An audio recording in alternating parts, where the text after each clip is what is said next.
7 жаштагы Нурмухаммеддин үй ичиндеги күнүмдүк машыгуусу ушундайча башталат.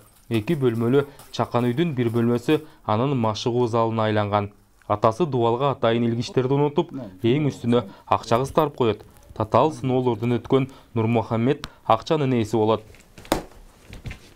Сен теп 1000 жолу тебишиң керек деп урушуп тептире албайсың да жаш баланычы. Себеби бала урушканга көнбөйт. Булардын өзүнүн кызыкчылыгынан пайдаланып, ошол жака үндөш керек да. Менин өзүмдүн практикам түшүнүгүм ошондой да. Мен ошол кызыкчылыктан пайдаланып дагы мешоктун үстүнө ошол сумманы илем да. Анан бала ошону аткарып теп, мага как экзамен тапшырганда тапшырат да, акчаны алат, өзү билет эмне кылышын.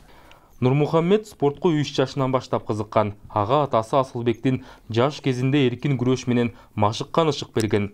Баласынын спортко шыгын байкаган атасы да машыгууга шарт түзүп, кызыктыруу жолун издеген. Кичинекей балага Брюслинин көнүгүүлөрүн аткарууга оңой турган жок. Бала болсо да өжөрлүгү менен талбай машыгып атып, азыр колу менен таякчыларды өтө ылдам тегеретип ойноп калды.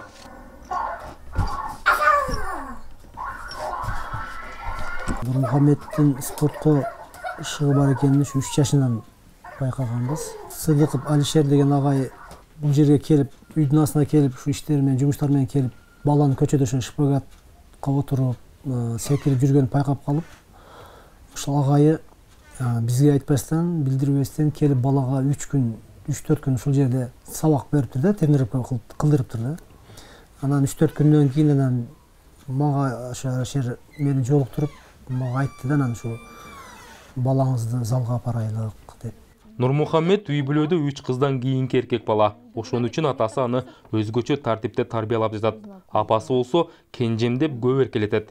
Бирок баары келечекте Нурмухаммедден мыкты спортчу чыгат деп үмүттөнүшкөндүктөн ден соолугуна, тамактануусуна да өзгөчө көңүл бурушат. Бул спортко катышкандан бери билбейм, мен өзүм сезип атам, 2 жыл 3 жылдан бери балам көз тийбесин жакшы жүрүп атат да, кандайдырчы. Мен атасына эми айттым, кышында сен бала тез кирип болот, бул Кудайга шүгүр жакшы, азыр спорт менен катышкандан бери ден соолугуна Кудай сактасын жалп жок. Анан көбүрөөк эми үйдө көбүнчө ошо тамакты андай эле көп жебейт, эми молочный тамактар жейт, печенье, өзү айткан тамактарды мен алып кирип коем.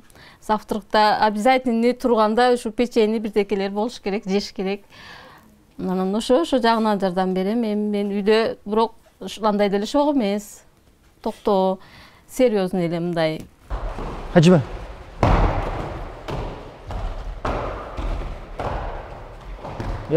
Нурмухаммед машыгуу залына атасы менен ээрчип алып күнүгү барат. Ал жерде машыккандардын эң кенжеси болгону спортко жөндөмдүүлүгү менен көп учурда таң калтырат экен. Биздин кичинекей окуучубуз Ташмаматов Нурмухаммед биздин залга өтө кичинекейинде 5 жашына келген. Ушул залга жаңы келгенде ушу сүйлөбөгөн, унчукпаган, өтө жоош бала эле. Өзү эч качан садикке барбаса дагы, мектепке барбаса дагы, бирок кээ бирки садикке барган, кээ бирки мектепке барган балдарга караганда бир топ алдыда десем болот. Анткени мунун дагы өзгөчөлүгү, ушу залдагы өзүнө чоң балдар менен жүргөндүгү, жана көп церемонияга катышкандыгы себеп болду деп ойлойм. Мен үчүн ошо балдарга кичине болсо да ушу залдан тарбия алып, кичине болсо да менден пайда алып, менден пайдаланаттыр деп мен ошого сыйынам биринчи орунда. Нурмухаммеддин жетишкендиктерине маашырланган атасы ар бир жаңы кадамын тасмага тартып, интернеттеги социалдык түйүндөргө жүктөп турган. Россиянын биринчи каналынын өкүлдөрү ушул видеолор аркылуу бала спортсменди көрсөтүүгө чакырган.